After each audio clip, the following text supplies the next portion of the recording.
പാല കരൂരിൽ പ്രവർത്തിക്കുന്ന മീനച്ചിൽ റബ്ബർ ഫാക്ടറിക്കെതിരെ പ്രതിഷേധവുമായി നാട്ടുകാർ. ഇവിടെ നിന്നും മലിനജലം പുറത്തേക്ക് ഒഴുക്കുന്നുവെന്നാണ് നാട്ടുകാരുടെ പരാതി.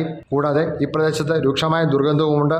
വർഷങ്ങളായി സാമ്പത്തിക ബാധ്യതയെ തുടർന്ന് അടഞ്ഞുകിടക്കുന്ന ഫാക്ടറി 6 മാസം മുമ്പാണ് ഡൽഹി കേന്ദ്രീകരിച്ച് പ്രവർത്തിക്കുന്ന കമ്പനി വാടകയ്ക്ക് എടുത്തത്. ഏതാനും മാസങ്ങളായി ഇവിടെ പ്രവർത്തനം നടന്നു വരികയായിരുന്നു. പൂർണ്ണമായും അന്യസംസ്ഥാന തൊഴിലാളികളാണ് ഇവിടെ ജോലി ചെയ്യുന്നത്. 4 ശുദ്ധീകരണ പ്ലാന്റുകളുള്ള ഇവിടെ ഒരെണ്ണം മാത്രമാണ് പ്രവർത്തിക്കുന്നത്. കൂടുതലായി വരുന്ന അമോണിയ അടങ്ങിയ മലിനജലം പുറത്തേക്ക് ഒഴുക്കുന്നത് മൂലം സമീപവാസികൾക്ക് ശ്വാസമുട്ടലും ബോധക്ഷയവും ഉണ്ടാകുന്നതായി നാട്ടുകാർ പറഞ്ഞു.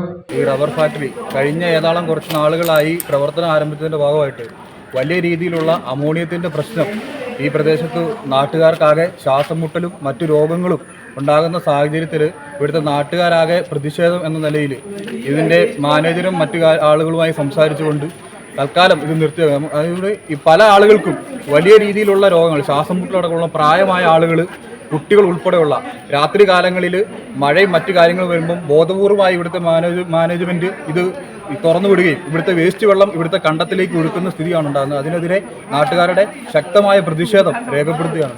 രാവിലെ പ്രതിഷേധവുമായി എത്തിയ നാട്ടുകാർ ഫാക്ടറി പൂട്ടിച്ചു. മാലിന്യ പ്രശ്നം പരിഹരിക്കാതെ തുറക്കാൻ അനുവദിക്കില്ല എന്ന നിലപാടിലാണ് പ്രദേശവാസികൾ.